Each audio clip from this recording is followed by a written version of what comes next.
Mahalo e tau mau e pong. Tomua tuka whawhetai mo hawha malo ki he tamai he wani. Ai au kune awhio i ho tau lolotongan.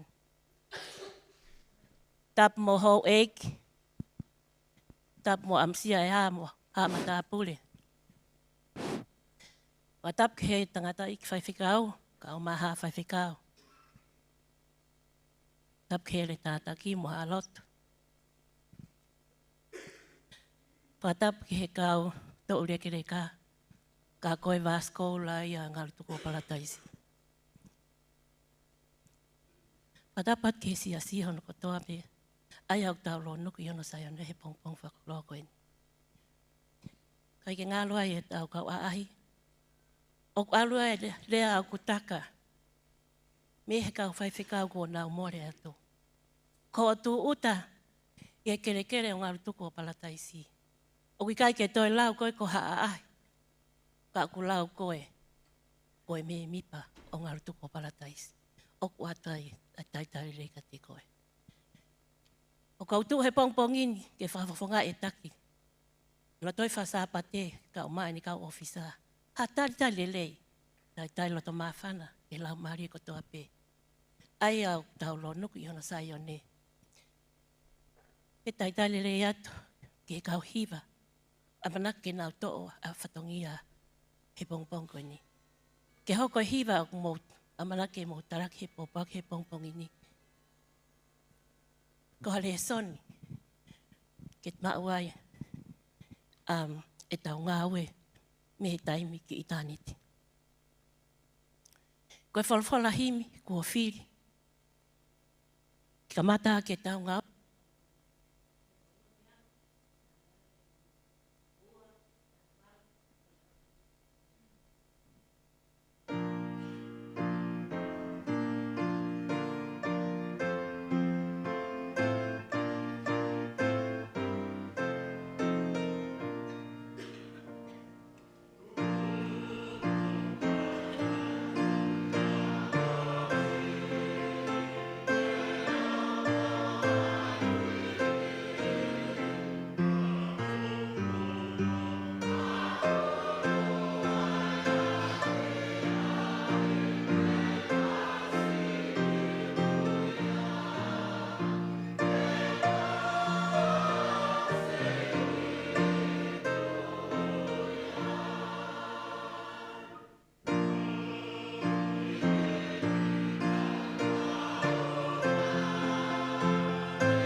tālotu kore atu ki he le taha uriti e kata ko ta taki mua mai loto.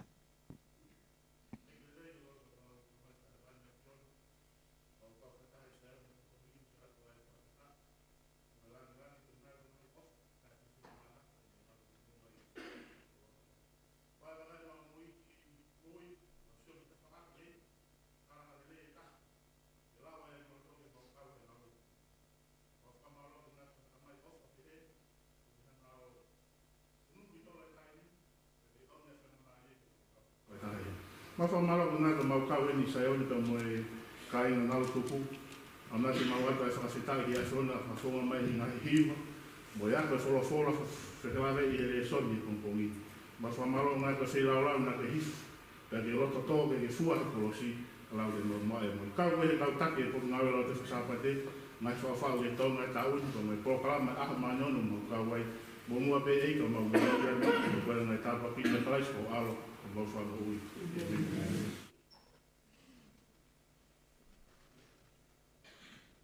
Happy Sabbath, church. So our mission story for today comes from Costa Rica, and it features Jack. Jack grew up very, very poor, and he also grew up going to an Adventist church with his auntie. But when he got into his teenage years, Jack decided he was no longer interested in going to church and decided to make money the fastest way he could by joining a gang and selling drugs. And one day, Jack put on his gold chain necklace and a gold ring, and he was so proud of this because he worked hard to get the money to buy his jewelry. And one day, a gang leader saw him walking around with his gold jewelry, and he decided to order a hit on him. And this very same gun that Jack sold to the gang leader's brother is the very same gun that shot him. And he was out for 12 hours, and when he woke up, the doctor told him he doesn't know how he survived.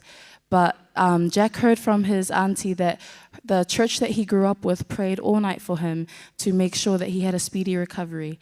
And 3 years later, Jack is now a barber that uses every opportunity he can to tell his story to young people and tells them to spend their life doing something meaningful and useful and not to fill their lives of things from things of this world. Malo. Ko taimian ki he ves lauloto pe te tau kamata pe me he kalas uluaki.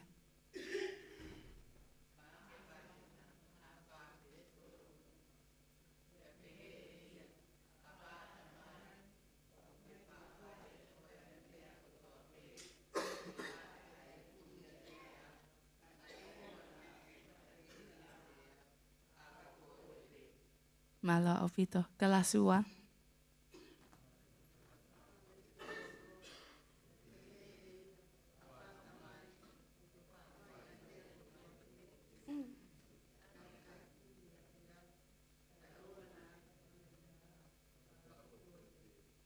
Kalas tolu.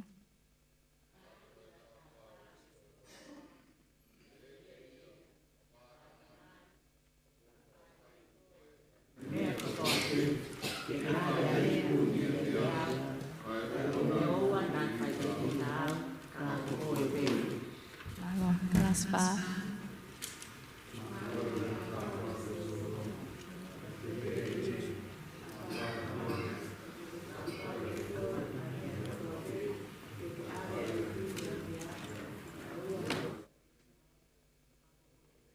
Malo kelas 5.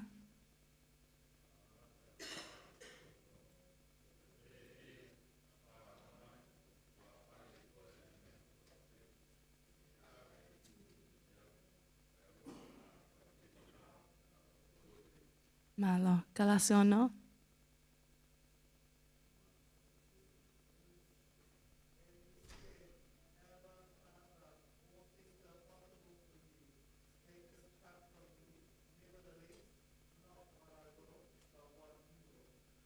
Malo.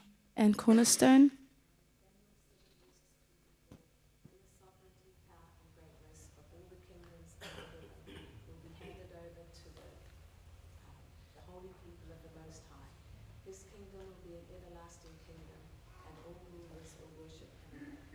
Malo Albito. Thank you for learning your memory verses. We'll be doing this again, same time, same place next week. Malo.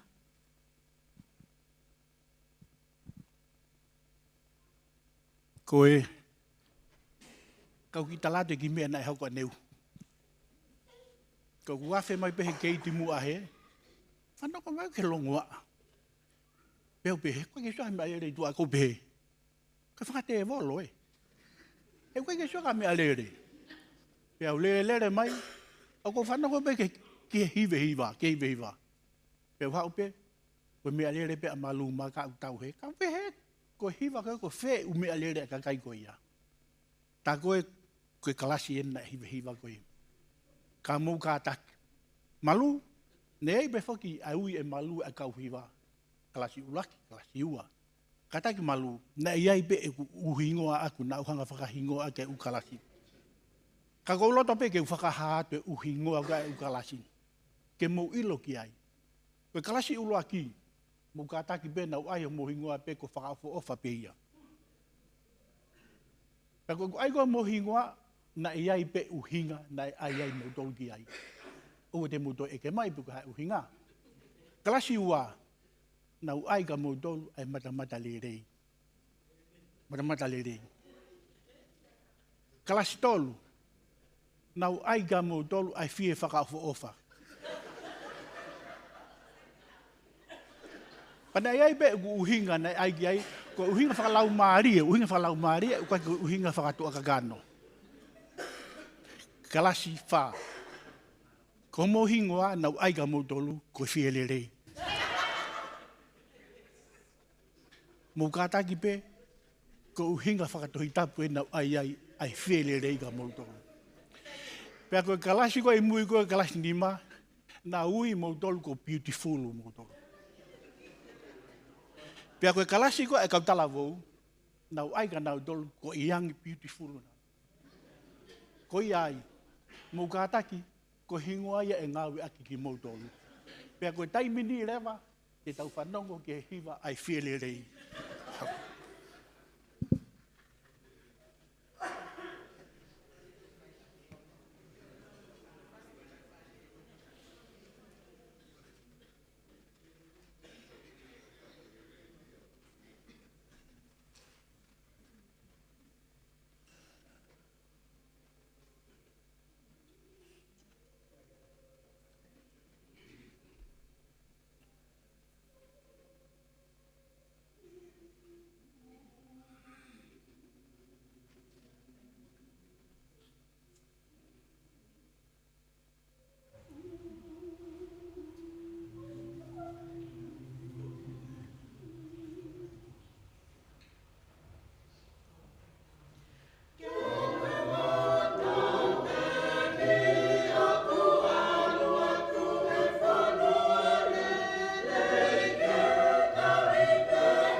Malo au pito kalaspa. Ko koleat ki he whaiwhekau ke lot kamata mai tau lesoni. Malo.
Lau le ia mai to pe fiki ai mai no pena mo ui le le pe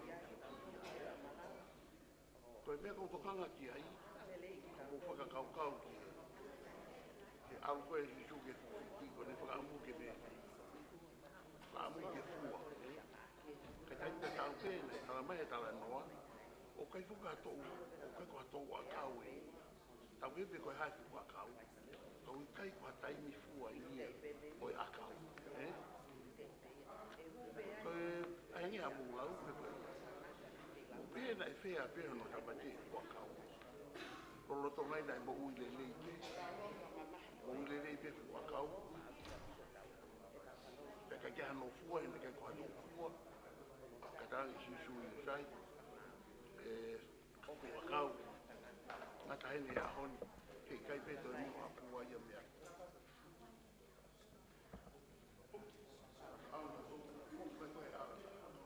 Kami ako ke kua kau. Mati. Hari soni. Koe hai. Pakapuri kuru. Kakano koe. Tala no koe. O pēna e tonu pēna no tamati.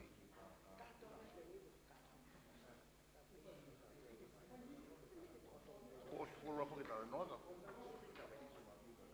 O pēna e tonu pēna no tamati e kua kau ke mati.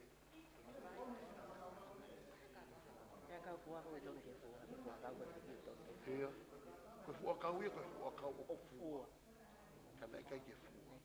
Koe nohi ana kai ke fua ai. Ka pele kai ke fua ai. Pena e hui ka pele ki kua ka tō wa kau ina ka ke fua ai.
avi ki stelina se son pe ke na kuona.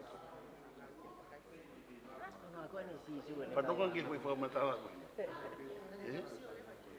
Panonga fa matala ke ko ni wala. Ko me ako ko si hanga ko ka walo ki tawo ka fa fanga ko e ni. Esto son pe ke na kuona ka ne kai pe ke na. Pa ho ma nge ke ko ka. Pa ho ma nge ke fi ko ni. Ai ko ya ko lang mo ui ka ko ya ya ko ya. Ko ke pe ko ya. Para ti ko ya ko ne si so ni ka wa ko. Ko mo ni ako le. Ni ka ya ta no ako. Ko nga na. Ai, le ra mi no.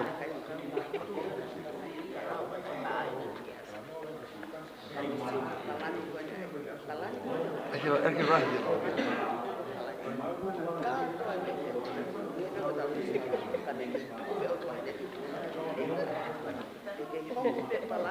Ka to whakau ka koe. Koe re son ko kanga koe re whiki o mai ka tauto. Tuku pēko a kau e ke tō whakatoko a kau. Koe mo uiko a tauto kusika meka na mai koe ni ola ni nai. E kalastou. Koe mea koe o si hanga koe e wholofola. O whawhanga aki koe ki tauto. O i kei ke ia ha tauto tona tauto ki tauto e. Ke tauto e tae tua. Mai no? Ia taimi ko hao hatao sio ke ane tau ui panau ke. O to uu e lau ka pe kia tua. O ka kia to tona au ke tae no. Tau ene fia hao lotu. Tau ene fia hao sese au fitu. Tau ene fia hao whanongo mo waka toi ta pumo e polopola. Tau whewe.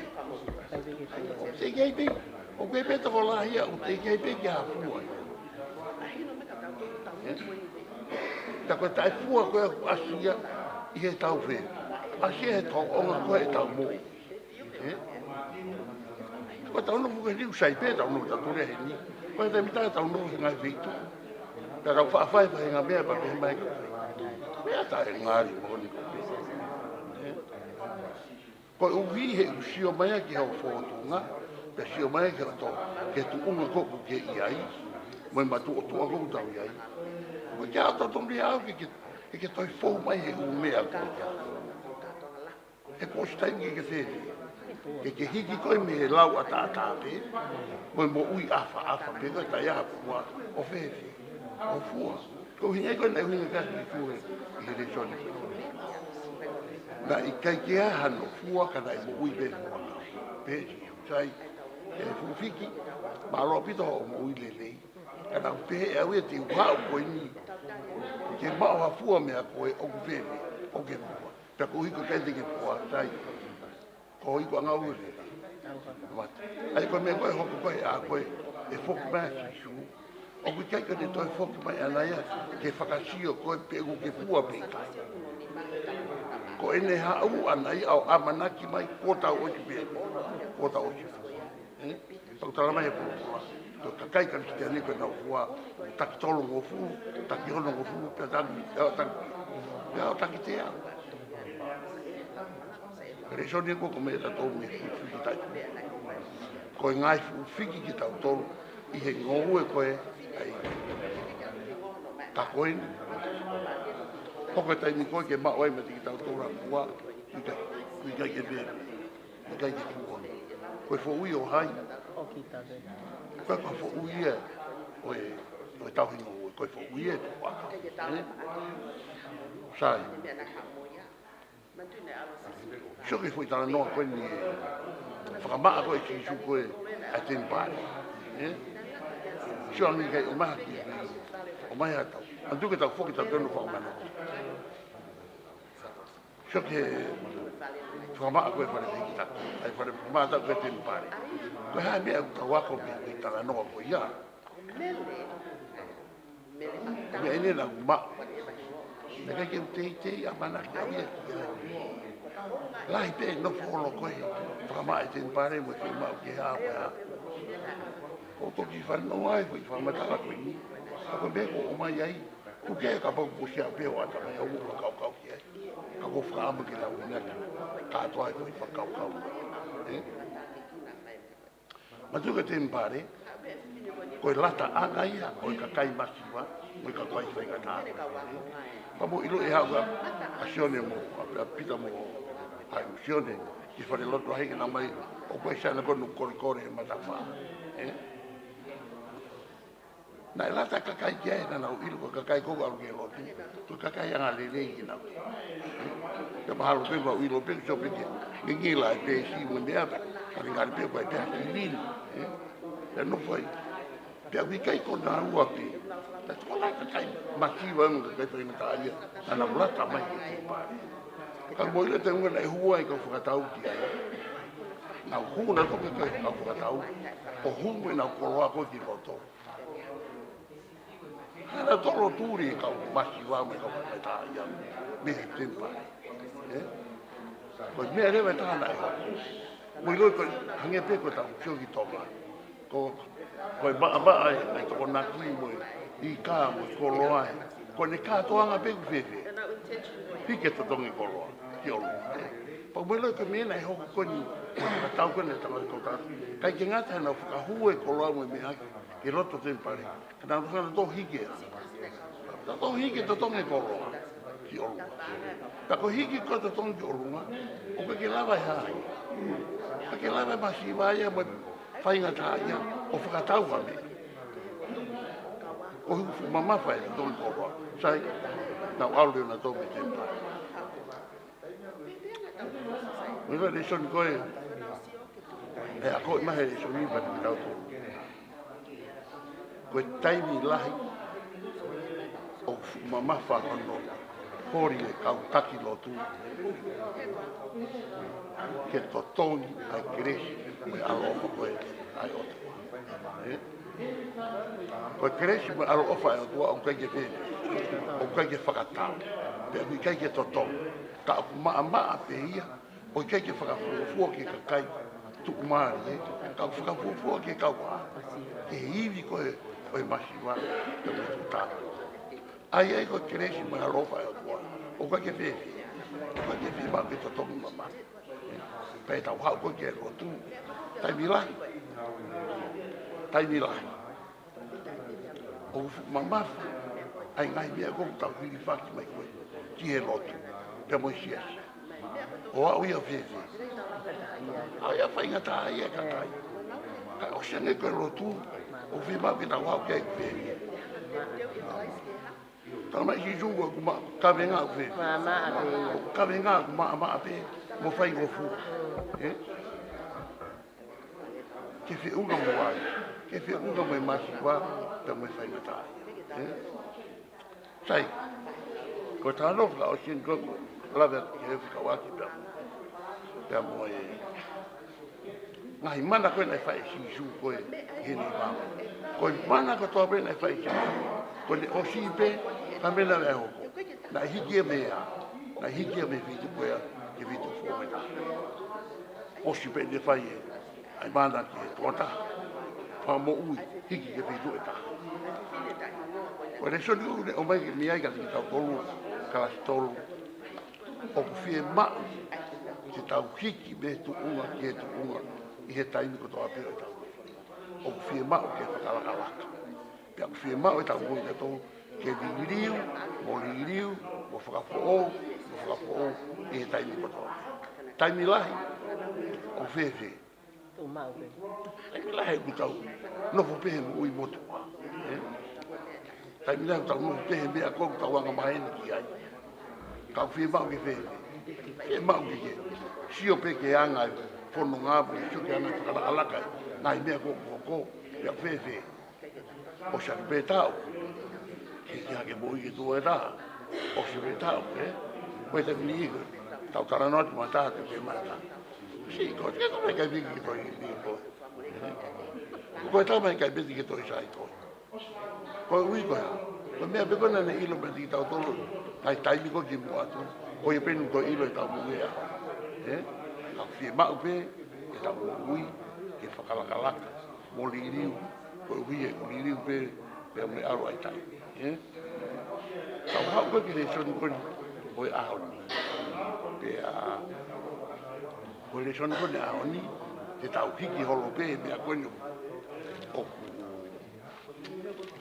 o le tungo ni pa ke ila pe te kwa mata me fehe le son koe ni o le son koe ni le son mau inga lahi a pito le son koe ni ka te u ka mata pe me koe tala noa koe ni koe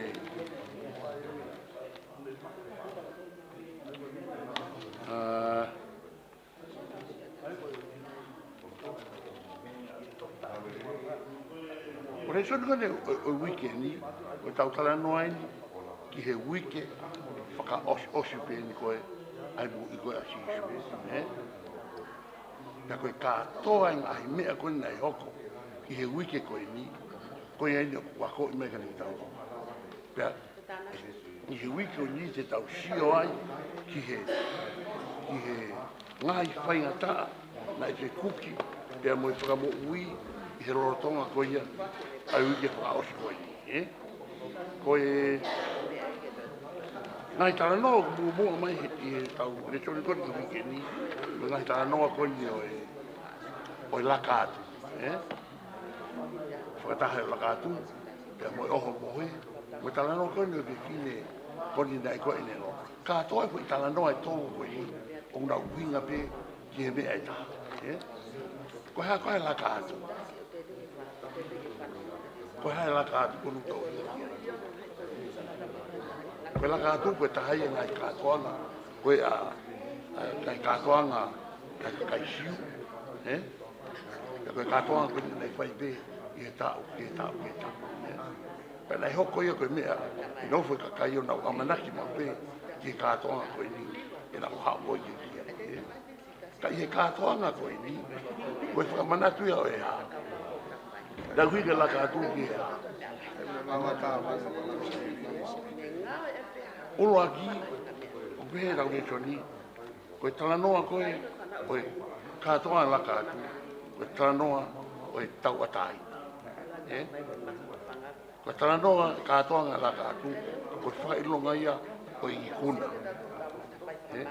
pe kai ke ngatai koe katoa laka atu koe talanoa ia koe atami he nofo hopo atu pea koe koe ni atai i leri mihi ngai mea katoa koe ni nai nofu peo a kakai o fefe ana nofu peo o amanaki ko wie koe laka atu ke ngata he laka atu koe ni me ispite koe ni na walo ke ponu e tala o wha a montu he na wha koe ke tai koe pula na wha o pehe pe toi fefe na ke mau pehe o toa ke mau fefe laka atu peo a na wha koe ki soa tani na wha o tuku e mana ke na polosi ka ke mahino ka tingina o toa ka mea folo mai o toa isteli fefe laka atu katoa i ume koe ia koe ni te poki mai ai taureshon koe ni ao ni o ni hanga o mai ai koe whamanatu ka ni tau koe ai katoa na laka atu ai mea tau ki whapatala ki tau e ki kamata whakataata mai ka tau tōna to i mea whika waki katoa koe ni o laka atu o ngai mea nei whai ai o hinge mga tukunga mi ai a hoko ate tau tala nongo ne tau lejo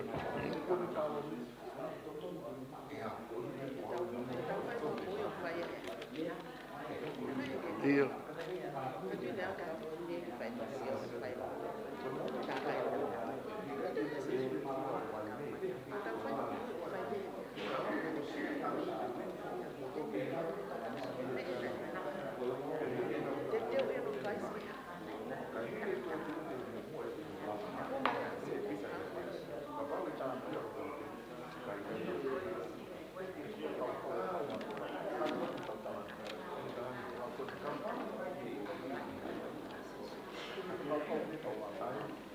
Sino fui tala noa e ta. Paka kau e fui tala noa mahu inga tala e tala noa. Poko na e koki hai whakatoa whaka ahoa koki i he whanawa Israeli. Koe whare ko toa pena e ware ake ta ahono matapa na e na e laka ai whakamoku ni he whare ko ia. Oku tau amanaki atu eni ki he kātoanga laka atu Lai tā historia koe o mamani, koe fefe. Koe foki mai koe. Ai e. O kei fe. I he tuunga koe wa tala noa koe. Whakakaukau a ngehe tau. Whakakaukau ke kātoanga la kātu. Ngai nea koe nai hoko ai. Mo tau siu ke amana koe ni ke. Tau la kātu koe ni. Ke mihe. Mo ui koe ni ke mo ui kāu. O tau I whehe tuunga koe ia. O ku ke o si matenteu ke la kātu koe ia. E manga ki tāna ke kui katau. Katau, ko i hoko ata.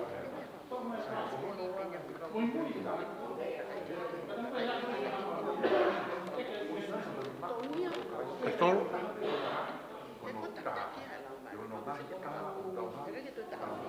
Oku...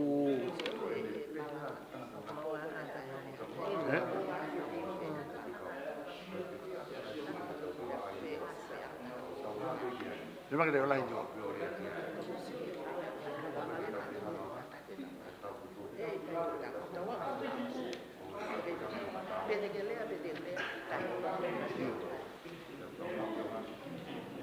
¿Abus?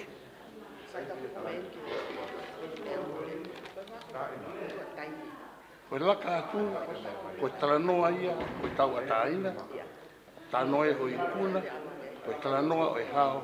Mihino pulotu kuati. Koe laka atu, koe tau ataina mihe pōpura. Koe tau ataina mihe anga hala. Mahino? Koe tu uhinga ia taha e kātonga laka atu. Koe tau whenga ke tau laka atu mihe mo ui motua. Koe mea peni kona tau lau ke. Ke tau laka atu mihe mo ui motua. Ke mo ui o whiwhi. Ke mo ui o whu. Koe laka atu, koe whi mau ke tau I kuna, ai ahi, ai whiri, moe anga hala.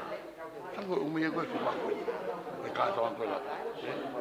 Koe laka atu, koe ata mi hoko ate, moe mate. Koe whi mau ke tau laka atu, mihe mate, ke mo. Ta koe whi hui en kuku mai koe ne so ni, konga koe ni, o tau I whi. E teu koe ni ke tau. Popo atu ke tunga kone e laka atu.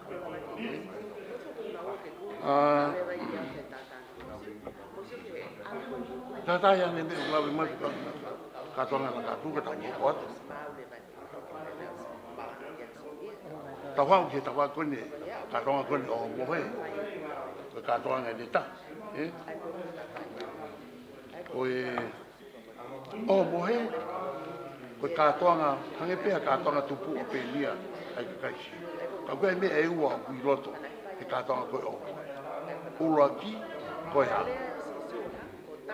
Koe o mea mahu inga taha koe o kātonga, koe aho mohe, ura ki, koe maa, ta kono ua koe ha. Koe waile. Ai mahinu peka ni ki tau tolu, koe maa, koe hai. Hai mena e whai ki ke maa. Ka mai pōkoe ne whai koe me. Ane hanga o tāpua ki e maa, o skapa ne hanga rewa whiwhi. Ne hanga rewa pakipaki. Ne hanga o atu ke kauka. Ke nau kai. Ai aku mahino peka ni ki tau tōru. Koe oho mohe, pia mui tapaki koe oi maa. Koe taipia ki sino sino. Koe pakipaki koe ia, koe uhinga ia, ki hono sino. Ke ne mau e kosi. O ino ki tau tōru. Pia koe rewe ngai tala noa ke. O mai e sonio ke kawaki me pakipaki koe maa. Pate musu ke toega maa ke wahe no. O tala noa fi kawaki mo yanga I jisu. O whawhanga koe ai kakai e toko ni maa. Ai whawhanga ke e a. Whawhanga ke maa. Takamena ne whai ke e maa. Takamena osi ne tāpua ki pia pepe. Ia pakipaki e maa. O atu ke. Osi pe ko ia. Poko mai ke wahe fitu. Tala noa koe me whiwhine koe ni koe. Hauka sisu pe tanga sisu. E kai ke aunga maa ia. Ai whanau ke atu ke kai e kuri. Sang, rea koe na whai whiwhine koe ni. Eiki. tuku pe mai ai whanau. Ko moni pe e mau e mai whanau e kai kuri. Kai tuku pe kuri ke noko ea. E laro te pire, o kai e momo ea. O i maa koe me te pire koe ai whanau. So koe maa, ka uia, koe momo iwo, o i maa koe ia, o mo uia e ai whanau. Hau rewa koe ke vai whanau. Asi le vai tala noa koe, o i pawhanga i si sue kakai, toko whaase ia. Ko kakai koe e koni maa se, ana o kai e maa koe ia pe ospa tānaki, o lawa e po kai, pate mai. Haua. Ko kai koe ne maa koe ne toko whaase, na osi ia pe toi kate fitu, e fitu. So koe kate fitu koe ia, ngā rewa si sue toi tō mai kate fitu koe ia, o paki e maa koe ia, ki kau ako ngāti. Te osi ange, ne kai pike te hape ai toi.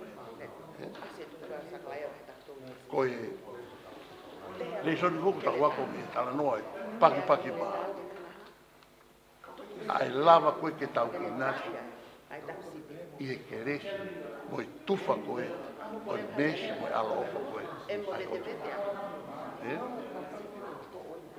Ko ia ko toa pēku, me kaipe, me mao e maa ko ia, me taipe ke sino ko sisu kalasi.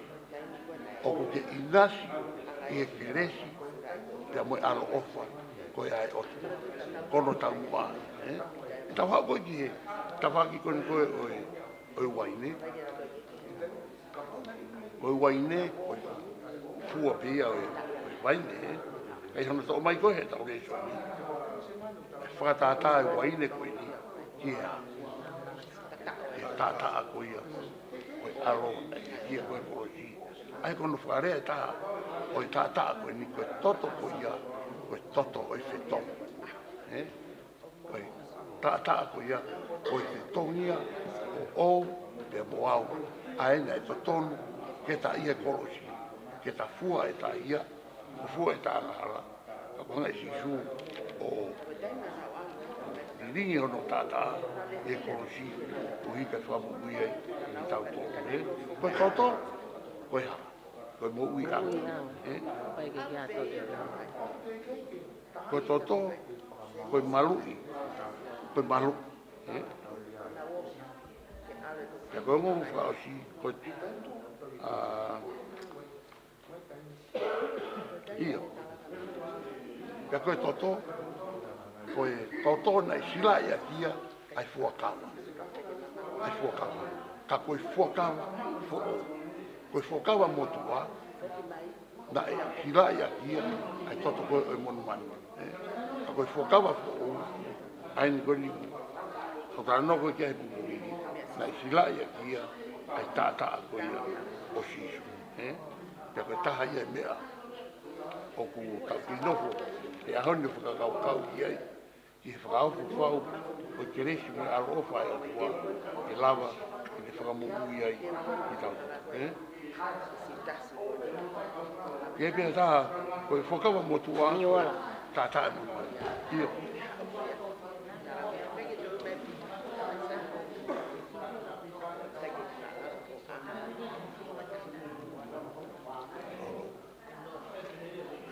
Ia, ia.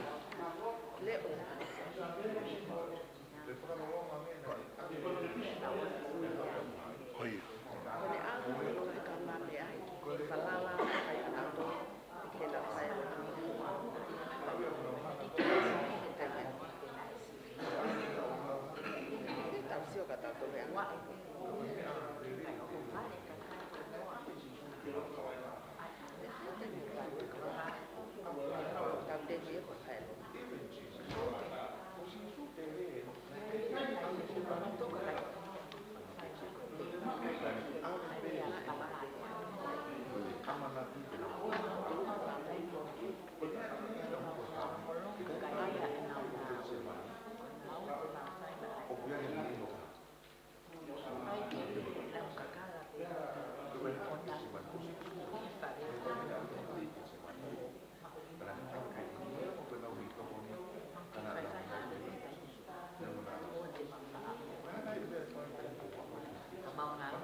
Alo pito ni ora. Ama whakaukapai mo muela ke marea atu. Ka kuma tuku pe ke mourea mai. Ka tuku pe ke mourea mai. Ko hina e ka pau te marea atu nau. Te mouita ki mouto. Ka kuma tari koe ni ke mourea mai ka matoki. Ka matoki rea. Ka koe mea kono ku tala noko kia ni ora. Mea mo oni au pito. Ko se fine na i kai ke iloi. Ke ko hea i rohi noa. Kai ke mai noe pe koe fine koe fōmi te ia. Koe bea pēna i loi he tala noa o ke fine koe ni. Ai o ku ave koe i maamani. Koe a. Koe ngā ue koe, nā neha ka koe o whai. Koe ngā ue nā neha o whai. Pea koe ngā ue nā e whai me fine. Koe ne hau mo e ne koloa mau inga taa. Koe lolo. Pea kui behe mea ka lolo ala panita. Mai no peko whai ngā lolo mau. Pea i kai ke nehanga o ligi i whakalere i pe. Ai lolo. Ka nane whewe. Nane whai i lolo e whare. Ke mahino o kui kai kia mahu inga o lolo ku hau muia. Ke whakatatau. Ke tau koe whakamu. Pea koe mea reo na e hoko. Na e hanga. Koe ke ngata e nehanga o tākai e. Ai wao si su ake au no lou uru e lolo. Koe hau inga ne whai fo i ngā ue koe. Pai rea ji tu ka mu i ngau ko. Hai ka tangata whakangai e ngau kene ne whai. Pai hami ne whai lea ka whai ji. O te mōrea noa ia ki ai. He koe ngau e koku ne whai, koe haia. Koe kongaia e ne teu i au ki a.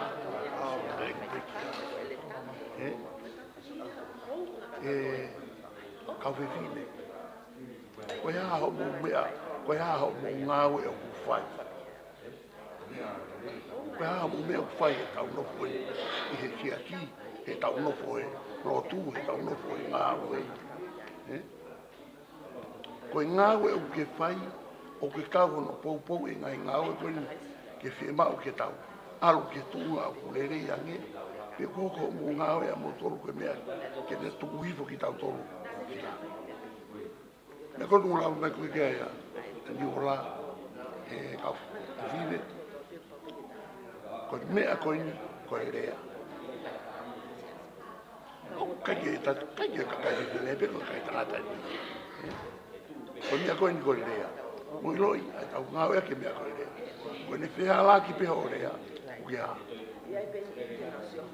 Uke tamate i e koe ai lau. Mai whaki taimi ni whai ngai mea koe.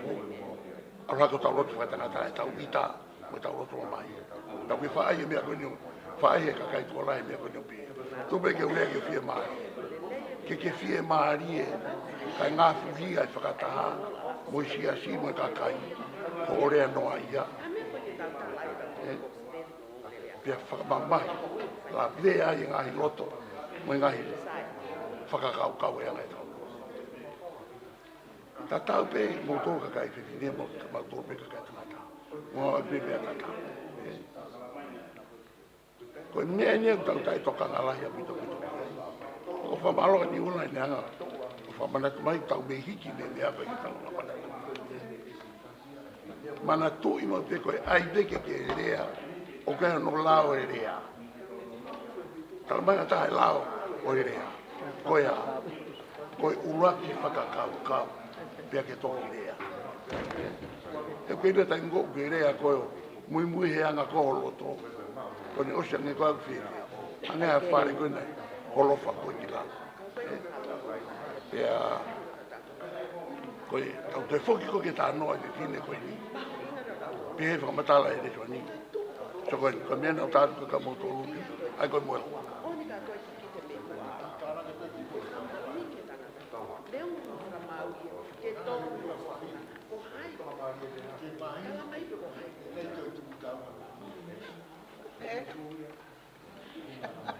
Au, au.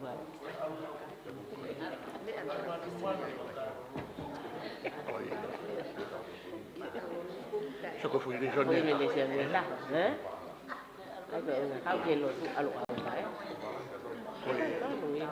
Koe palo pare mai e tā.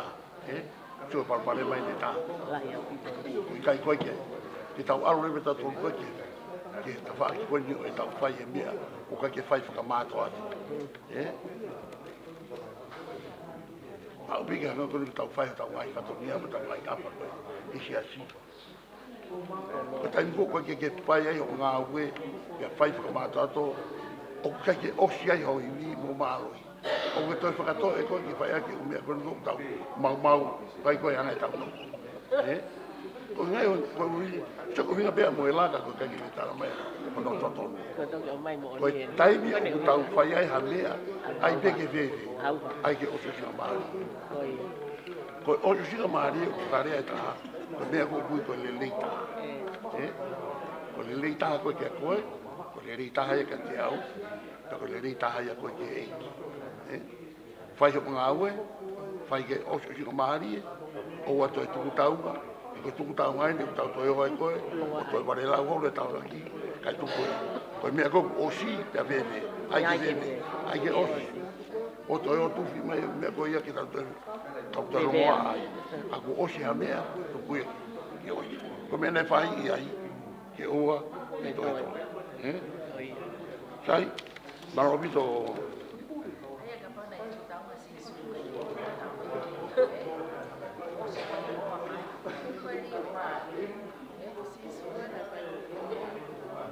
so ke mea koe ko hau ke tau whakakau o pe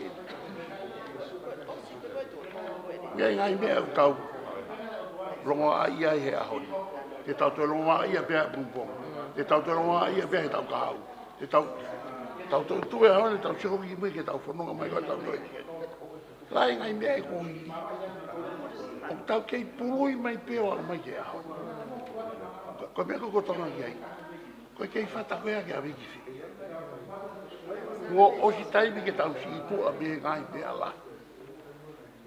Ka ko me ko ke whakatoi hina lolo. Ko me ko vevi. Ko me ko tau mai ko ia te ha ki to wa ma ko. Wa ma ko pa ka ke mai lolo le ni. Iyo. Kana mai. Ka ko lolo pinati ko me ko tau. Malo pito. Foi ko nga hoko ko ni tau la ko ki ai Algo. iyo ko lotu ko na fai ko si su ko i ke chema tai ko na ala si su ko ki ke chema ni ko fai ne lotu na ma fasia pe no lotu ia ona ka mu ilo na ia ene ki fie mari i ene ilo na ia e foi to ko to na na pena ni pia ka tamba o lotu he au alu mo au ke o lotu ta ko ne alu ko ya fie mari e ne na ke ngata ne whakaukau ke ne tamai o ne whakaukau mai ke pui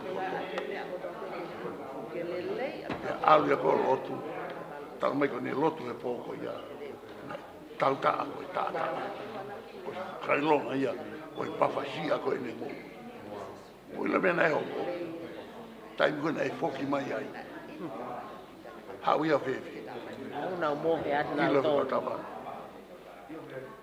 hange ko to mafakia hono loto piani a gon uraki ua to lu pia pia no to la pia le wa shi ya ta tama mo ya pia ko ke fa fai la mari ka mo vai ko kaka kasto o kuai tai milahi o ka falala mai o fua ki ati tau to e amanaki o tau no pe no tava aki o popo mo to koni ke me ako ka monge ko fa lo mai I loia o fai nga uia he ka tau ve tau tahe o lo ta tore tava aki o to tana ki mai palo pare mamu ya ke lai ki nga we vai ale lotu he popo ya he lotu o whakataru taru aki nga lo e tamai ka pau ko finangalo ke whakalaka ai tu ia te au sai foi tu unga ko ia pe ka tamuna na whai reso ni koni ui fōsi. O siai e to tonu e te ata. Ni tautea koe. He koe koe angai koe ne whakakau. Kai he vesi tau o nona ne te ai. Ka neongo ia. Koe hāpea o whina ngā roka. Pea koe ia pē whai. Koe tau. Koe oi koe a sisu. Neo ne e ne tatonu ana ia ke. Tau ata ina pē. Ka kui kai koe. Koe kohono lo tōna e whai. Ka kui whina ngā roka koe. Ene tamai.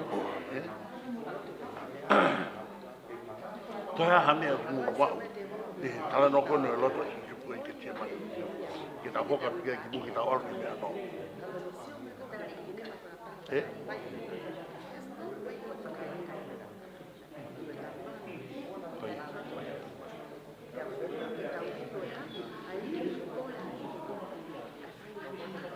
Ai koe ni uhinga na ia. Ui loe. Whakalaka koe e mate koe e. Ai whare koe ka uiste. Nai malawa te. Ka pere wa jia. Eki. Ka pau ko pina aloke toi whakalaka pe. Ai ipu kunia. Te au hangi koe na e omu koe. Peke whaigeria pe. Kana e whewhe. Nai tuku pe. Kai whai pe. Oa na whai o koto. Kai whai pe o pina. O iko anga. Winga tari i kai, ai ta mai i te poha. I nei kai koe tau mua e hau ngā mai. Ni tau mua e hau ngā mai ni sisu. I hau mo. Ai i kai au. Koe mena i kai e kia. I lotu. Ai mai koe mini kato. Koe, wan koe.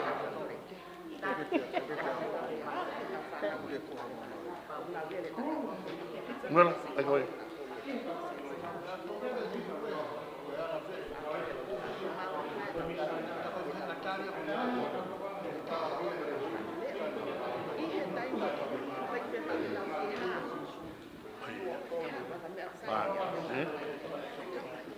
Mana tu kita no, kita bergerak hari ni. Kau tahu tahu ni fanau ini kita tahu dia kita mau, cuma kita mau. Sisu ni ke, fanau ini ke.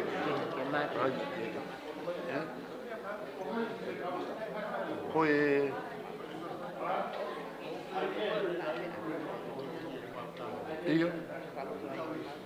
iyo.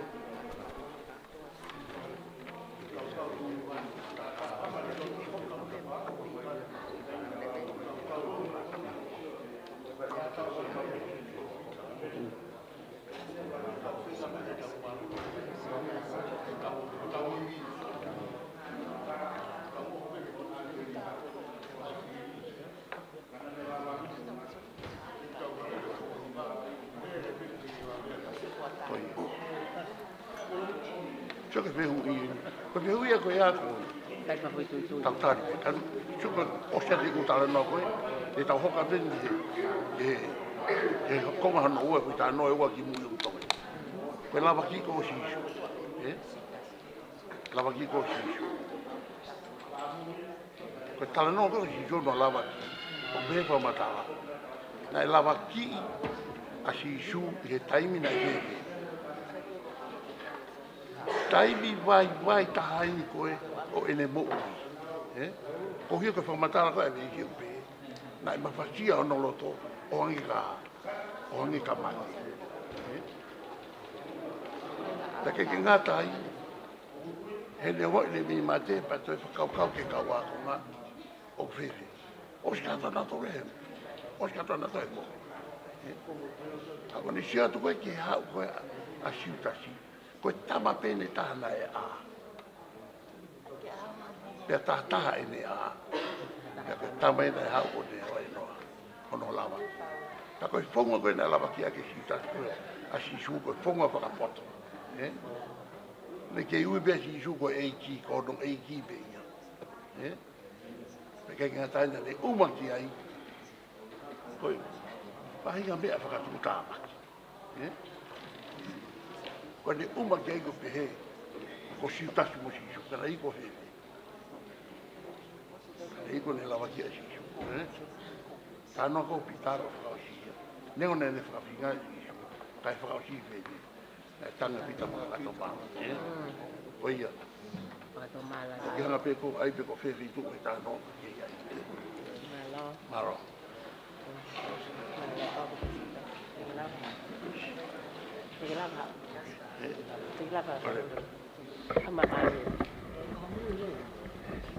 Saya tu ada kehiki masuk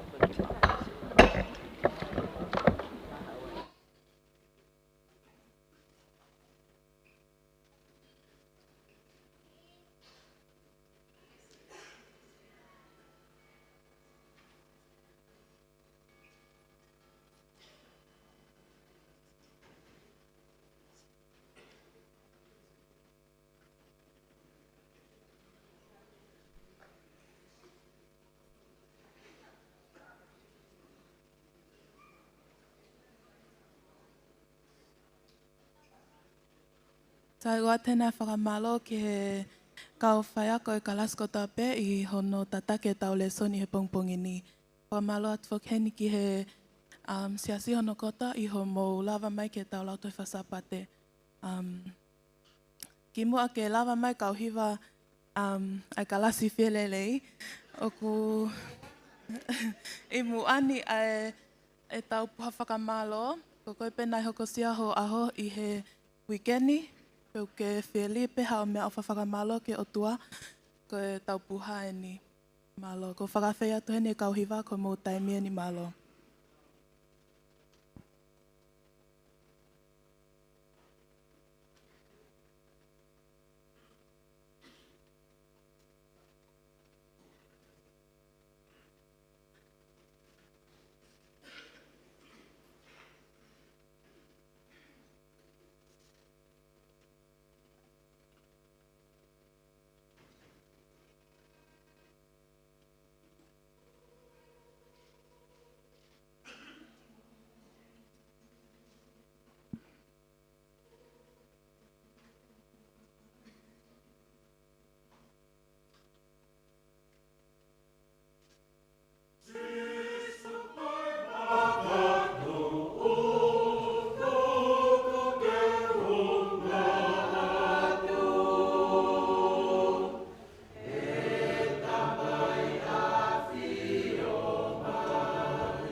vita hiva male kalas virele.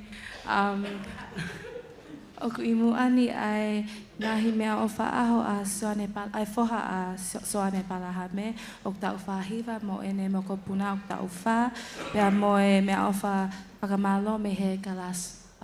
Ko koleat ka pala tupo ke lotu i mai ngahi mea o wha, pea wha o se pe tau tes, ako leso ni mana.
Matulo atu, ko le peke u whamalmalo at pehe ngā tala whakatapu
Tamu pa tau whalau roto ki he ngahi rea o iwa ko ni mo whaumari mo naki ko ni.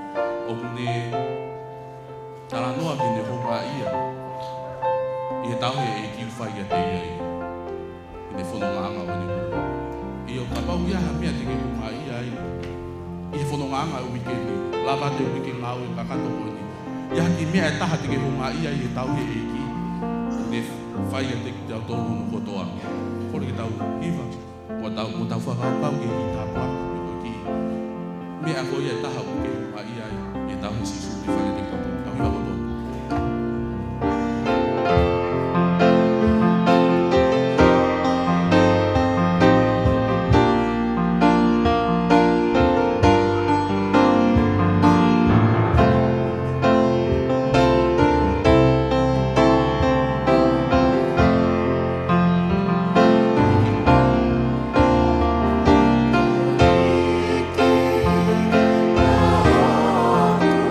Oh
maanga mai e o ke e ka te rio ko ni fa fita ia ka tau mari tau au sia mai fu a Sabbath o wiki mawinga ko ni pe ko tau theme song o ni wa matala ia ai ui e ki o ni fa ia te tau io e neongo tau a eva holo e ngai popo uri o mama ni ko ni ko hafa nga tau ki fo ka ke fa na vanai ki mai pe ai ui e ki ki a te koi ki a te au o hanga e fai whekau o te teo ki malanga ko ni ka pēke siasi ko haki i whakamana tu kia te tau o kei ui mai pe e ki kia te kohe kia te au ki te kai me neo mo ke he atu i he nahi maari o mamani ko ni ko he hape ni lunga o e ta mo ui o take a e whai o kei ui mai pe ai e ki kia te kohe kia te au tau pau whakatau o ni tō mbongi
e maanio ni kumau iat wa mole mole i fo mai o whakafo o ki mautoro e tu ke mautali e wholofora e pungpungi ia kalais kumau pamui amen.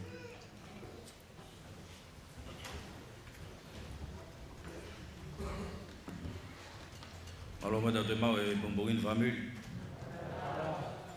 wadap ki he afio e tai ha mai o tau lotololoka o e Vunival ako Emmanuel ai e te tau tō tap ki he whanau pia mo e makapuna hau eiki pia mo hatau i whanua tap ki he tangatai ki whafkau malolo pia mo halot sola mo e mulangi ku tā te fua he pangai o lotu he howan kai talangata e te kita o whai ki tua mama pia pui hangi he pia mo hau eiki kata mua ke he motua tuan ki whawhawho ngai toa e tai lerei pa mo i tai lo tuma whana ke lau maari o nako tau peu tau kau ngā kau whata i sa ione he howan tai lerei ki he kau takatai ki kau ngā kau whine ki o tau lotu tai lerei whoken he kau maulakanga o sesi kau talakau pa mo e whine mui kau mai tau whanau he hoa koe ni kai whangalo he howan u iai ahi o kuhulu ni o tau hao vi whawhonga tai lerei pa mo i tai lo tuma whana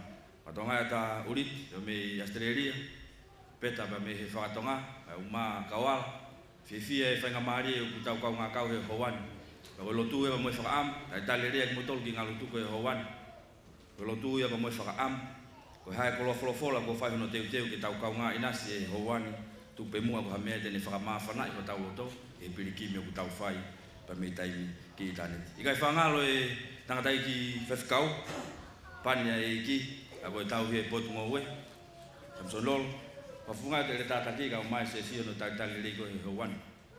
Whatongia mamafa ko ke fuesia mai he kamata wiki koe ni, o ko te hoko ko toko taharea he Sabbath maonione e ki, e whike taitali koe tunga malanga. Lotu e wa mui whakaam, hifo lau mari e ki o ne whakaivia koe.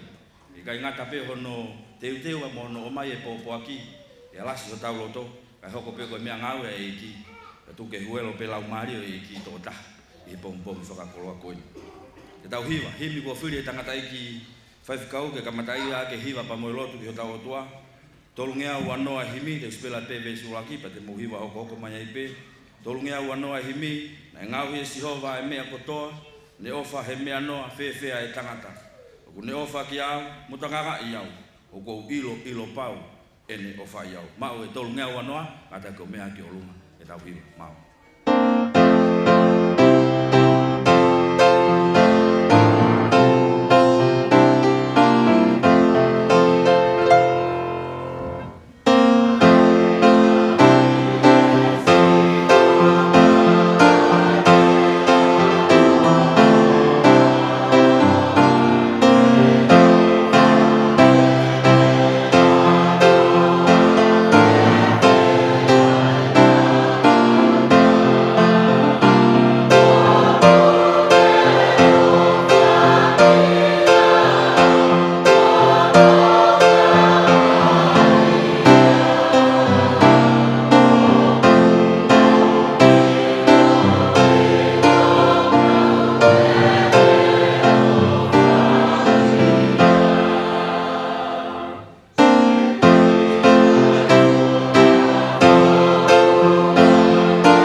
Eiki mohu hosi te, koe laa koe ho maulau maari.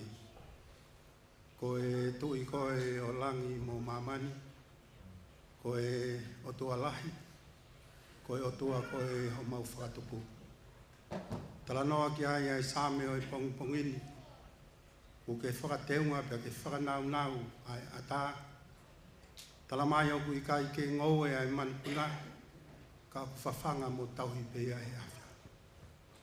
O ku i kai ke whakawai ai ngoe kakala, ka ku manongi pia alaha pe ia ki whahinga o tangata, he koe tauhi pe ai awhia. Kai whewhe ai whahinga ai tangata, ko tumuaki a hau whai whakatupu, ko pere tu kano i mata ia ai awhiona.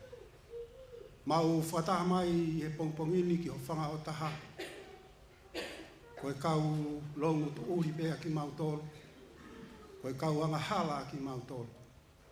Ka neongo ia kotoa, o kui kai hato e o toa, e whe unga mo mau vai vai, ka koe awhiona.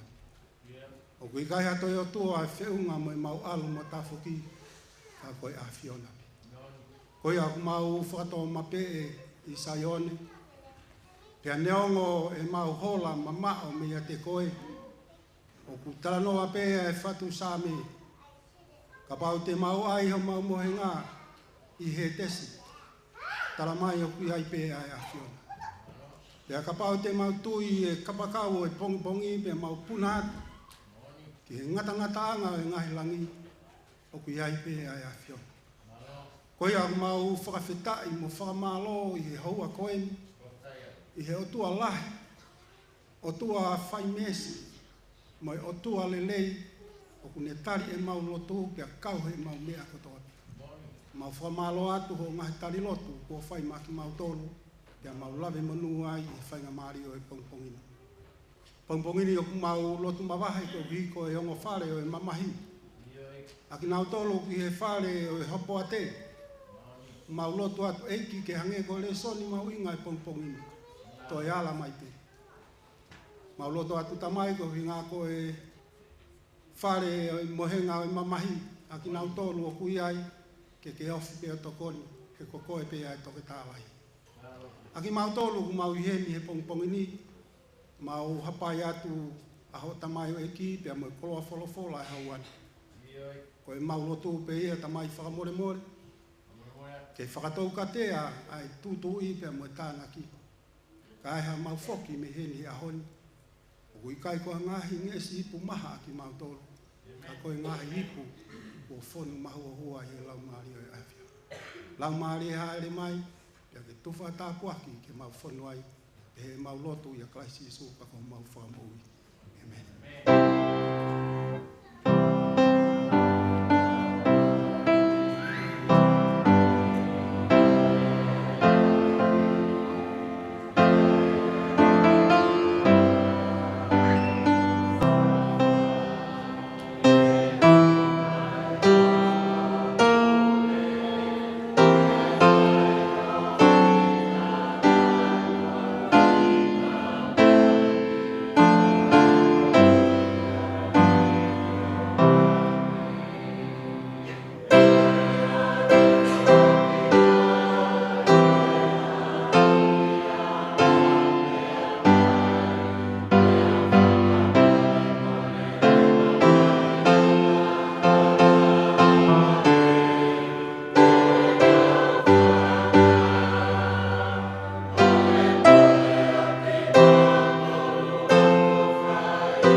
taimi eni ki tau tātana ke tau ngai mea wha, wa wheka tikoni, nau kātani mai, malo.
Tua maani o ni mutangata. Mau toi whakawhitai atu he mau mao e ki whainga maali e koini. Ke mau fuaki ai ha ki mea ofa. Ke anga ko ngāwe. O tuang mau kore atu. O mone mole. Whai tāpe kina ngai ni mua ki ngai nima ni whai e fuaki pongpongini. Ko mau lotu e mua whaamu. Ko ha ki mea ofa ko mau li he pongpongini. Ke anga ki o ngāwe. Pai tāpiki na kotoka ki mātou le pongpongini, tātai whaifkau mai pōpua ke pongpongini, ia kalaisi ko alo, ka o mau Fakapapau'I. Amen.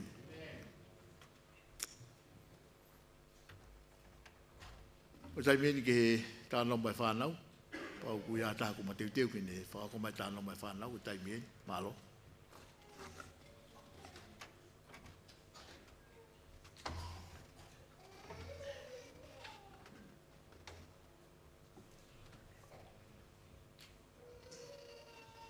Testing. Ko le ni ke he kau whānau, ke mau kātaki o hau ki muani.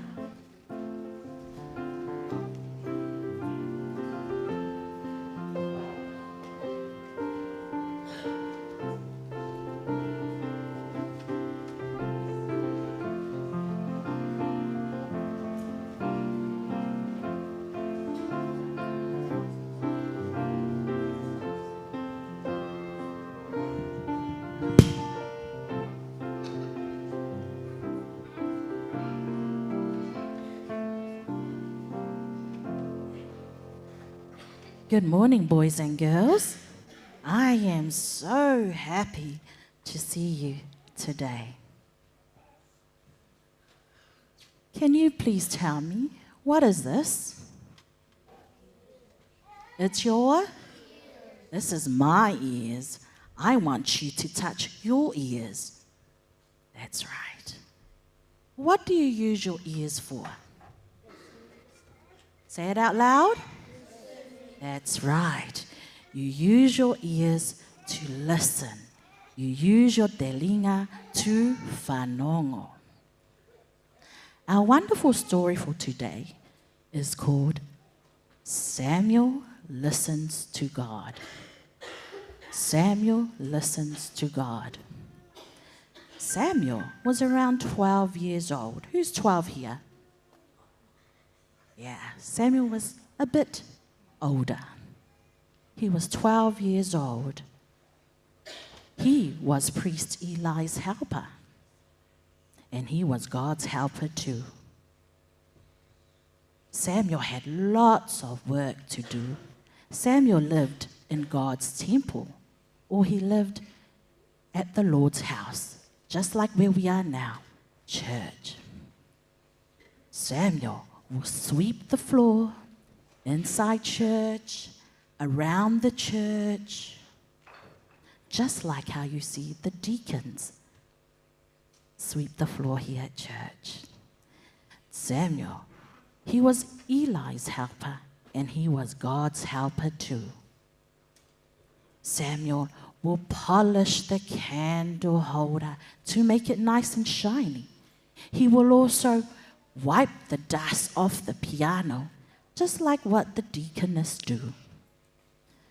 Samuel was priest Eli's helper, and he was God's helper too.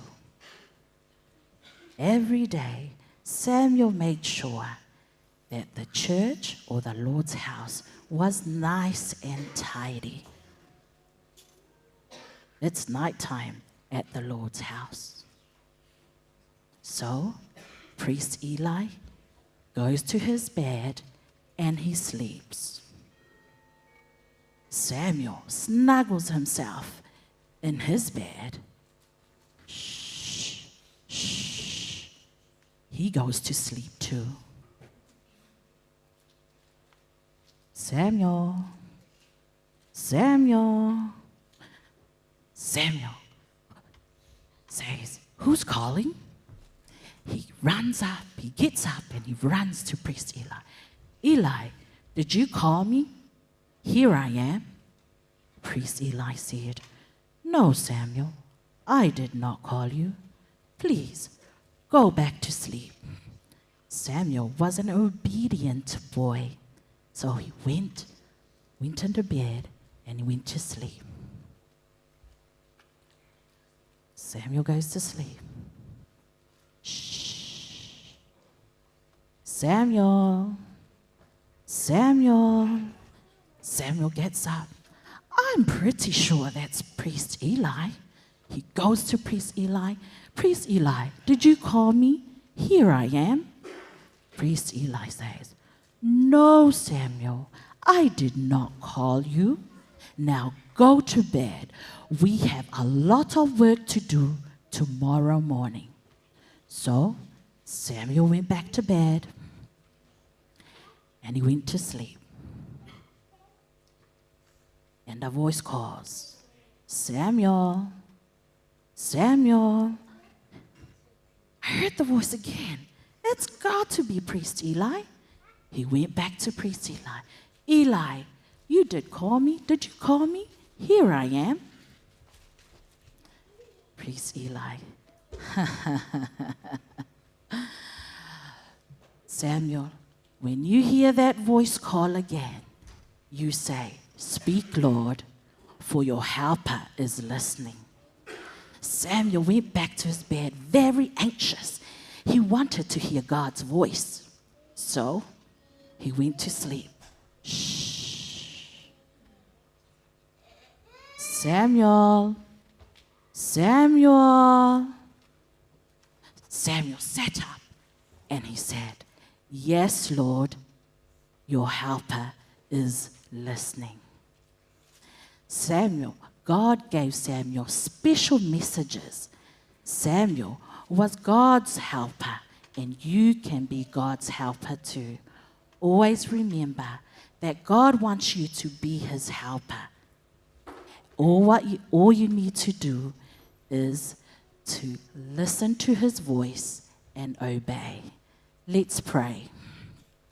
Dear God, we thank you for giving us the chance to serve you.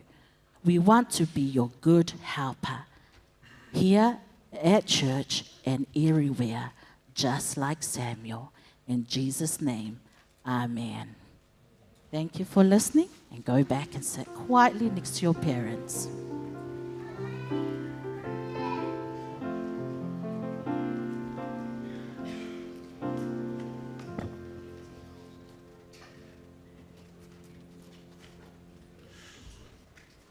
Ko tei mini ki tau hiwa mawahe, ko whaafi e ne kau hiwa e ka tarawu, e nā ulawa mai o whahauko ia. Malo.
kotoa ko tolo behe.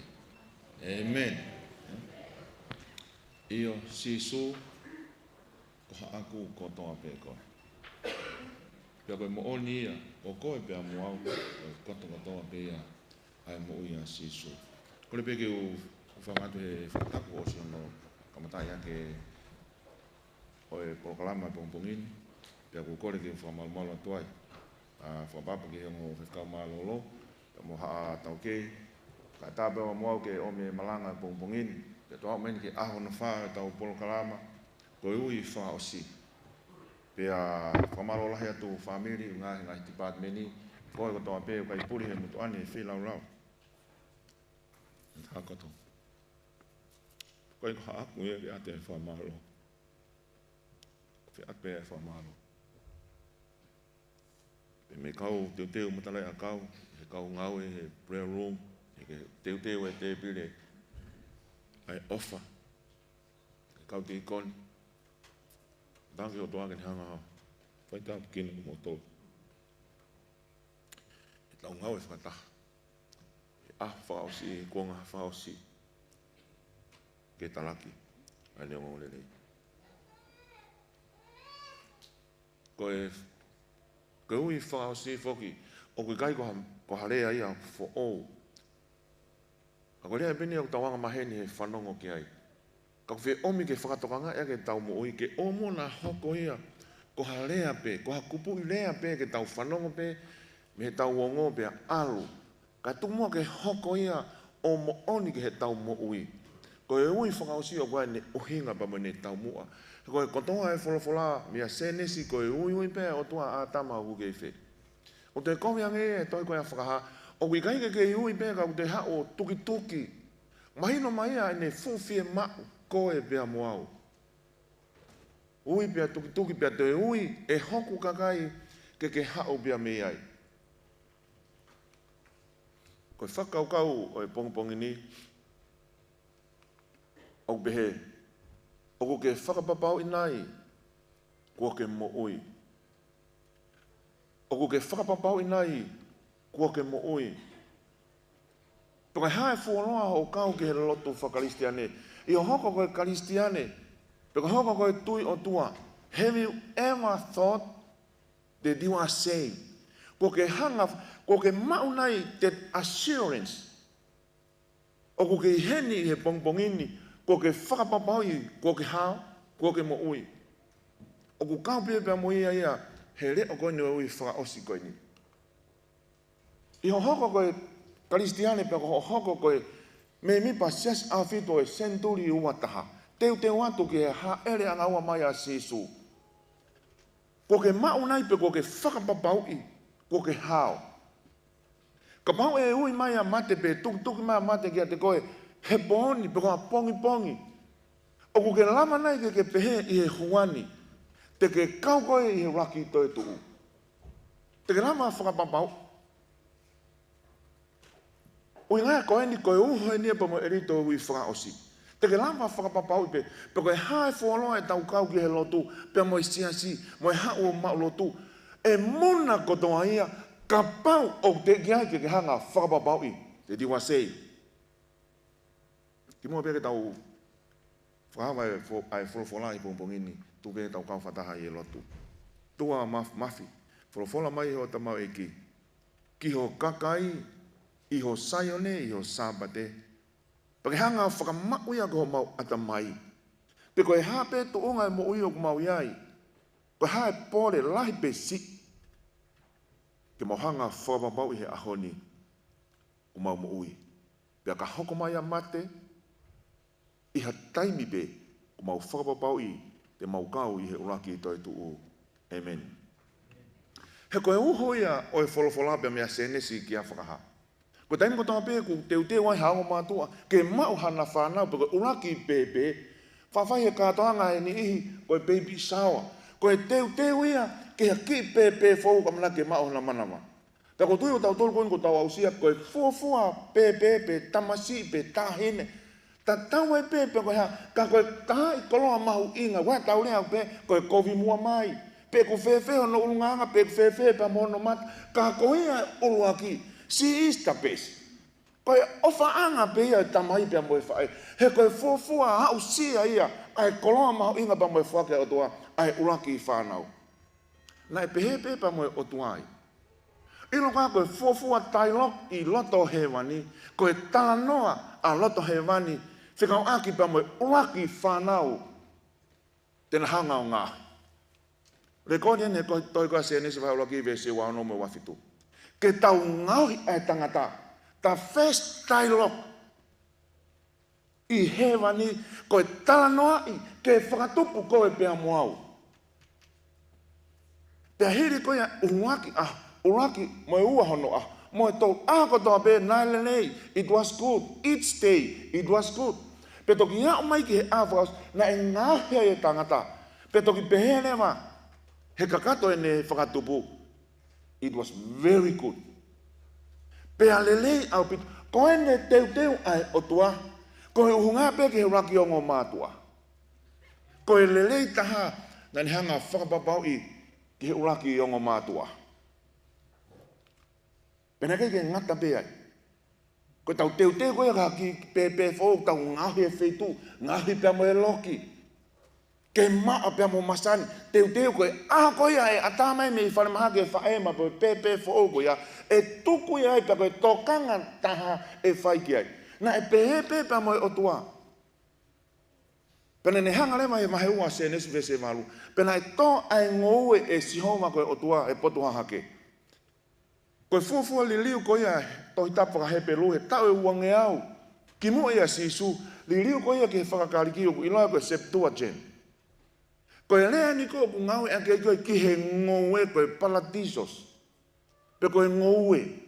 Na e hanga he otua tuku pia mo e ngoue, ke tuku ia ki he uraki ongo mata. Koe Paradisos. Pea hoko te he vesvalu. Pea hanga he otua, e si homa ko otua me kere akau ko toa pe ku mata lelei. Pea lelei ki he kai. Mo e akau o e moui ki he loto ngoue.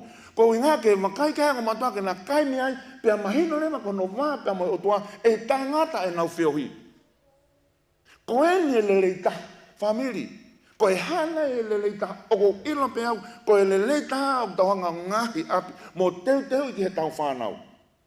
Pea ku kei ke ha whakaukau e tamai pa maha whai, e whai anga e hawa ta, ha awe taha, e hao mai ha kidnapper, pe ko ha tonga taha kākā pe kai ha, ke ha o kai ha asi ho ki ka māpa ho ki pere.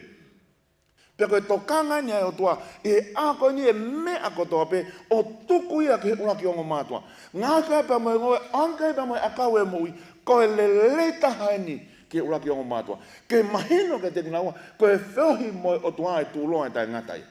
Koe lelei taha ai. Until the day. Whakatokai angin. Kai toki tālunga pa moe aho e taha.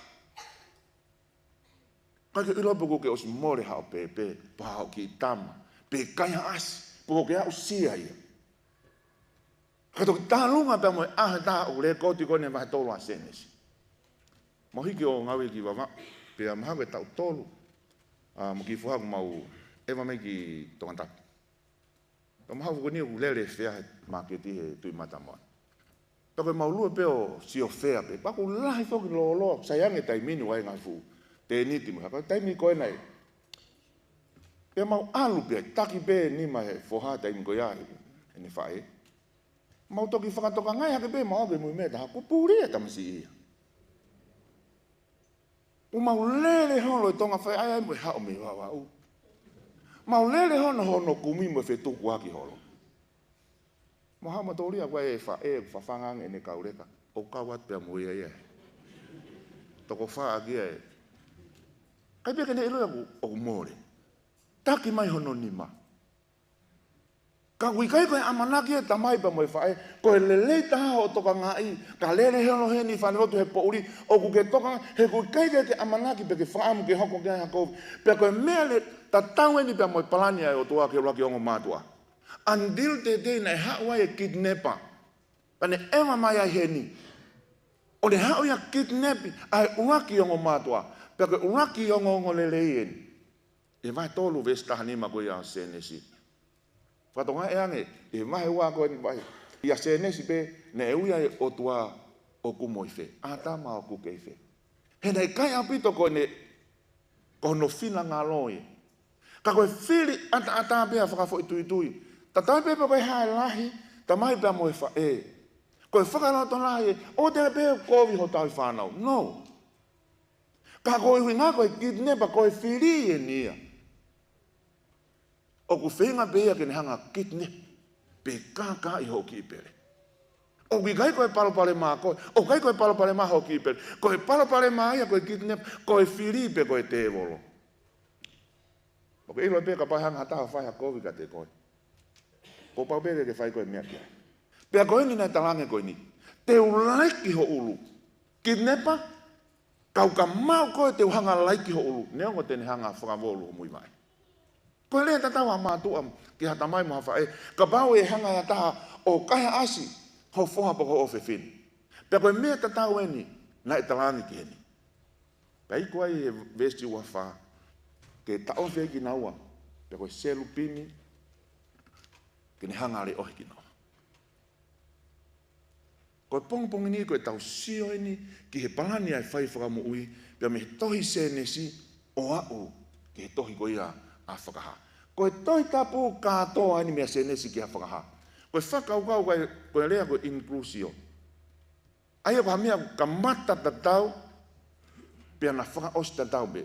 Ko sanu sifo ko ai konga ma pe alo ai hafu ai me o ke fa ai pe pe pa me konga kamata tatau pe pe to fa o sta tatau pe e ula ki vai ko se nesi ula ki he tolu o to fa ka foki mai ia e vai tolu fa muy muy ko o fa ha ko ngo le en ko spirit ko me ko na tau mole ko ia se nesi ula ki wa tolu o to resto he o tua ia e vai tolu fa muy muy ula ki se nesi hanga o tua fa tu pe mamani ua ko ne whiohi pa mo ne whanau. Tolu lema, ho mai anga halaya. Se nes una ki uan tolu ia. Ko e whakahau anoa leo, ko hanga lema o tua whamamahe. Ai anga hala. Whakauha se tane. Wahe ua taha, ko e whiohi o tua pa moho no kakai. Ko e wahe ua ko e toi whakatupu fo o, toi omi e akau e o e mo ui. Ko e ongongolelei, ko e kosperien. Ko e mea koe na e more ko e ia se nesi o te whakaos. Toi o mai ka te tau tolu he tohi ko ia whakaha. Pea koe talo e puri mea ai palatisios, ai palataisi ko ia. O toki aspe ia i he tohi a whakaha. Whakama he wapa mai vesi ko ia hono fitu. O wai ngai monu ia e fitu he tohi whakaha. Koe tahane ngai monu ia. Ia o wai e mala ia e fitu. Ka o kui haipa mai monu ia e fitu. There are 7 blessings, there are 7 cares or breaks. Ka koe ni koe mala ia taha, ki he tāpua ki taha mo monu ia. Koe taha ni ngai monu ia.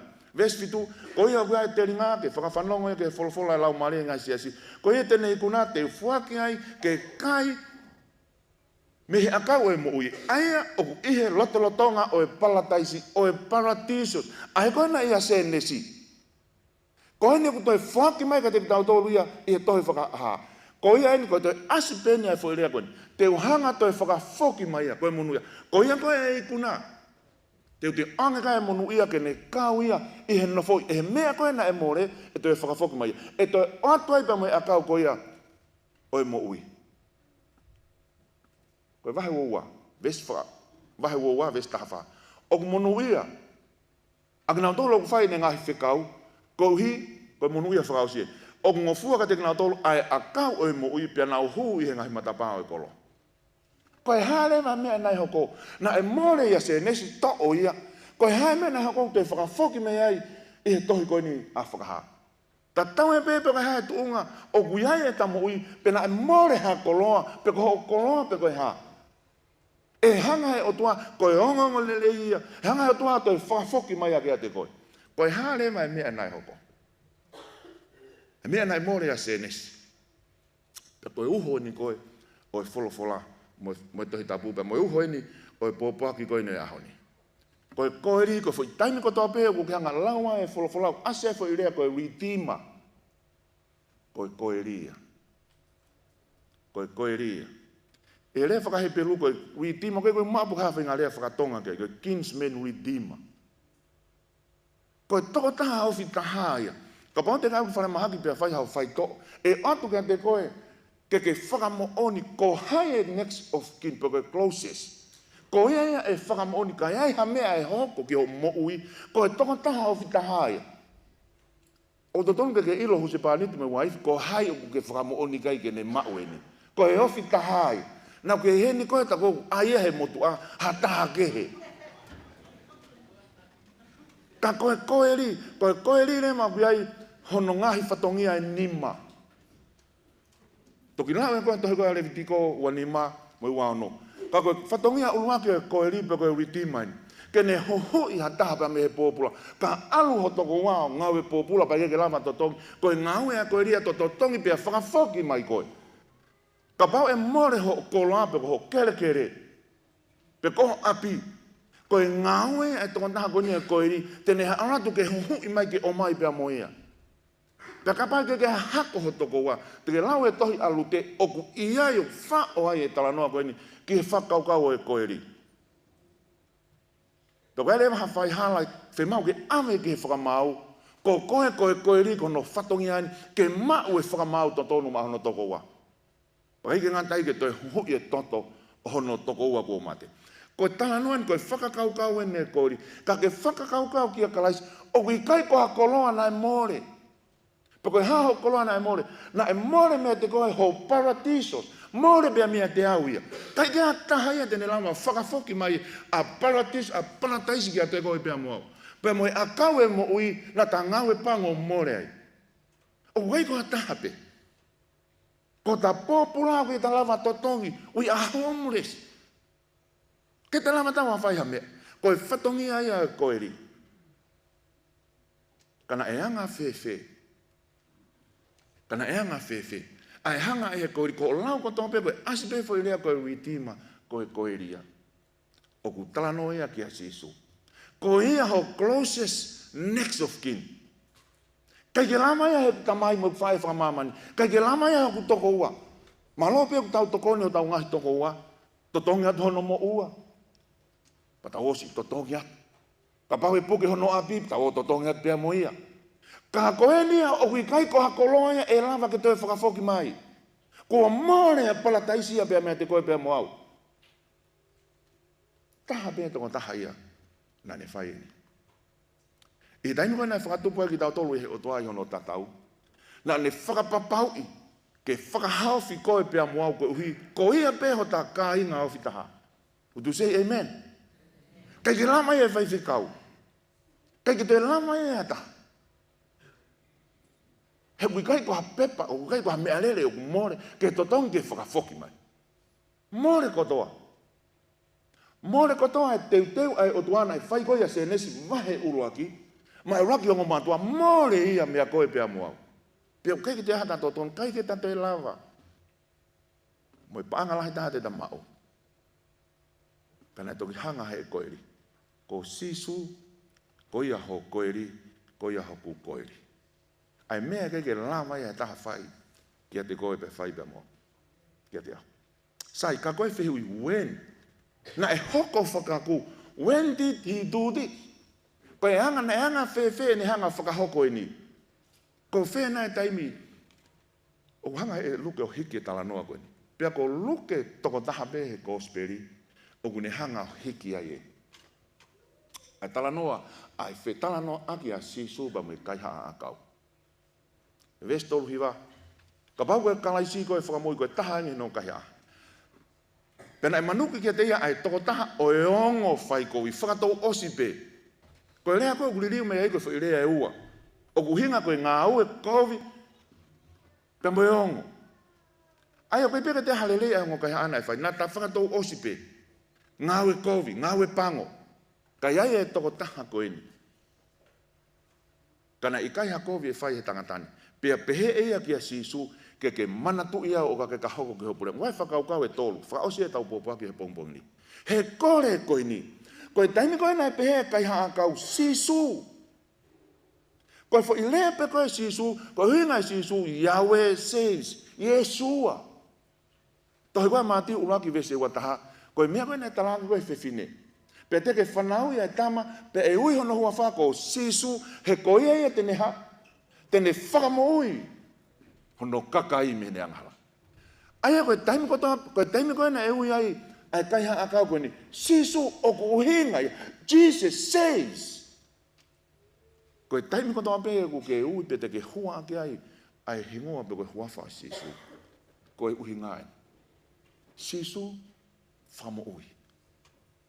Pe koe rea koe remember, manatu i au. O koe koe uhinga ia ke tohi au heo tohi noa, pe koe tohi au heo tairi, ke a pongpongo manatu, pe koe reminder koe he telefoni, ke a pongpongo manatu. No.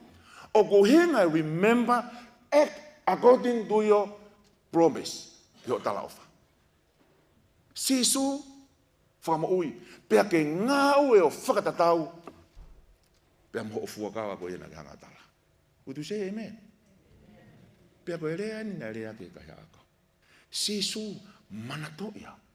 Koe uhinga manatu. Act on my behalf. According to your promise. According to your covenant. Honor your word. Nā ke whai e kahi ako ia hameta. Koe ne fwoi rea be sisu. Pea kono whakaosi lewa i tari koe ni a sisu. O kou talatu ke te koe he ahoni. Today, i he ahoni, keep my words. Whakatoka ngā e rea koe no kou talatu ke te koe, i he ahoni. You will be with me. Teta i paradise pia mau, i paradisos. Pea ko heni pe, i he consperi, talupe ne more koe a koe se nesi, o ku hanga e luke o toki tala mai. Ai palomesi koe a sisu, tene te hanga whakafoki mai a paradiso. Ka koe whaunga koe tene te hanga whakafoki mai ai, na e whakafoki e sisu he ne tala ofa koe. Kia kahe a kau, itu se amen. Toke tala ofa ta tau pe kia te koe pia mo. Ko koe mo, you will be with me. Ife, i paradiso. Kai ka te asia he wholofola. Me a se nesi ene more, o toki asi pe a whakahano whakafoki mai. Ka koe whaunga koe no whakafoki mai, o ku hikia e luke. Koe whaunga ni e whakafoki mai a paradaisi kia te koe pia mo au. I he pe kia si. Fo i mea o whakatata. O kou talatu kia te koe. He ahoni, keep my word. He ahoni o kou talatu kia te koe. Te tai paradaisi. You will be with me. Manatu e talange koe he kai hakau. Remember, act on my behalf, according to your covenant. Ke manatu i pa ke ona ho palo mesi pa mo talafa. Taimi lahi o tau ke tau hanga ona e tau ngai talafa. Lako toki taimi pene o ku ngau e kai sisu ai lea koe ni paradiso. Koe uho ne folo. Koe uho ni koe ne ui ui pe. Kia te koe pea mua. Te ke tari nai. Koe Tim Hoiti. Koe tamai pa moe foha. Whainga tā ia. Whainga tā ia au pito ai foha ea koe ni pea. Koe tala noa whetu taki whakakompiuta. Kona kau nau ke ngai lele malafoni lahi. Alo kukolo pe koe ne tala noa koe. Tala noa whakafu. Tala noa maari. Pana alu nau he ngai lele malafoni. Ka koe tamai pe koe ni. Une si fua holo ono fua. Koe e whi auhi ai. O whahako i kona. Hawaii. Iron Man. Ko bau aia koe heka paiki ai maire te au tahaua. Lele he maire wano po ni nima. Mo e kakau he maire ua po ni nima. Kau bea e tamai koe ni. Pea mo e foha koe ni. Ta hoi tim. Ilonga peni koe hoi tim. Koe taimi kotoa pea kun na kolosi ai. I he finishing line. Koe talange he foha koe ni teti. Koe taimi kotoa pea kun ta aua ki he tepi. O wikai ke te o ngoi au ia, koe whainga tā i au. Koe taimi ko tā pēa ku tā haoi ki he tepi, o ku mōre mōni mea te au, o ku i kai pēha ku te o ngoi au ke taha, koe whainga tā i au. It is finished. Pea koe pōpua kia e pōngpōng ni whamiri, kei heni he ahoni po, ke hae loa o koe karistiane, ke hanga Fakapapau'I ko si hanga he o toa o atu ma au, ai mo i tangata. Ko ke Fakapapau'I nai o ke hao. Ko ke mo ui. Ka ui maa mate. Ahoni a pongi ko ke Fakapapau'I te ke kau i o laki toi tua. Ko osi. Ko lava. Tene te hanga whakafoki mai e koloa nai more. Amen.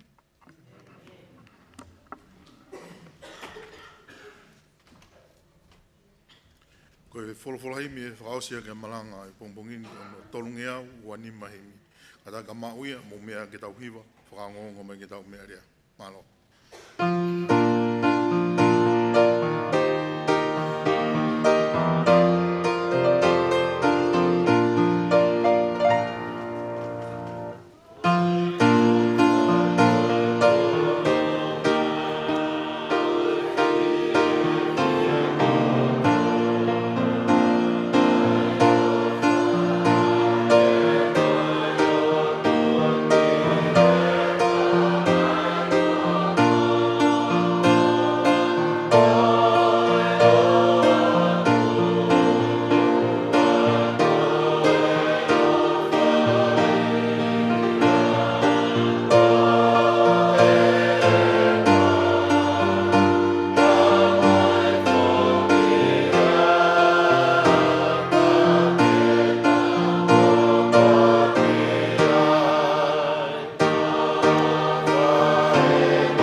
whawhita ilahi e ki ngā ko whamanatu I ke te mautoro. Ko ke o si hanga whaki mai a mea ofa mo I tangata mag mautoro. Pea ke mau tāri pea e ki.